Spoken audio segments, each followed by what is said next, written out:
हाँ तो विकी जी बताएं, ओसीडी में क्या होता है? हमारी जो सर्विस है काउंसलिंग की, इसमें क्या चीजें होती हैं? Basically OCD is the obsessive compulsive disorder. ये एक ऐसी कंडीशन है जहाँ पे एक इंसान है बहुत ज्यादा ऑब्सेशन, जैसे हम कहते हैं ना किसी चीज का अनवांटेड रिपीटेड थॉट्स हो गए, हमारे कंपल्सिव मतलब हो गए, रिपीटेटिव बिहेवियर हो गए, ये मेंटल एक्ट परफॉर्म्ड हो गए।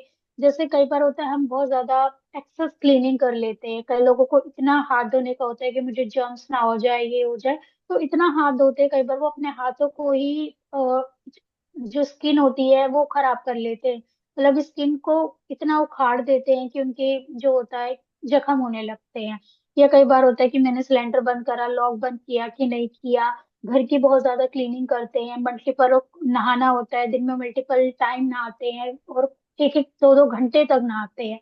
और कई बार किसी को फियर भी हो जाता है और किसी को कई बार रिचुअल से होता है कि मैं ऐसा कर दिया गलत तो भगवान मुझे पनिश करेगा। तो हम्म। ये सारी चीजें भी एक तरह से ओसीडी का ही पार्ट होता है।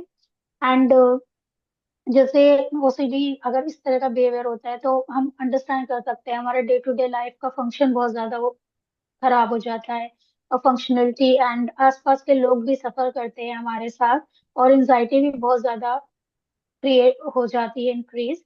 और जैसे रिलेशनशिप में तो कोर्स फर्क तो पड़ता ही है, हमारे आसपास के एनवायरनमेंट में भी आपका वर्क रूटीन स्लीप सब सब इफेक्ट होता है। एक क्वालिटी ऑफ लाइफ एक तरह से गिर जाती है। यहाँ पे एक मेरा क्वेश्चन है। हमें ऐसा हम्म। लग रहा है जैसे ये बहुत इंटर रिलेटेड है, एंजाइटी है, डिप्रेशन है, और ये ये है सब को उसे रिलेटेड है। बहुत ही ज्यादा सब रिलेटेड है। तो कई बार आपके पास एंजाइटी का या डिप्रेशन का कोई केस आता होगा काउंसलिंग का, तो उसमें आपको पता चलता होगा कि ये कोई कंपल्सिव बिहेवियर है। तो फिर आप हाँ उसको ओसी कंपल्सिव।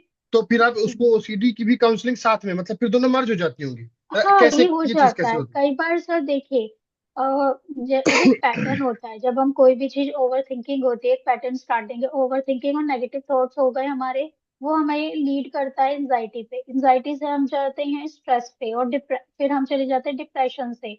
और है? एंजाइटी जब बहुत ज्यादा हो जाता है, सब कुछ ये चार चीजें बहुत ज्यादा हो जाता है, कई बार वो हमारी ओसीडी में भी कन्वर्ट हो जाती है। तो हम्म। ये सारी चीजें को रिलेटेड है।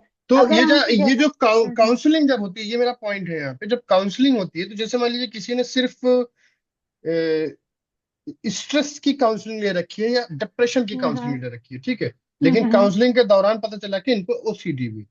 तो हाँ दोनों वो के प्राइसिंग या पैकेज, उसके प्राइसिंग में या उसके काउंसलिंग के तरीकों में फर्क होता है? तो क्या इससे उस वाली चीज से इधर स्विच करते हैं, या पहले वो कंप्लीट करना होता है फिर ये करना होता है?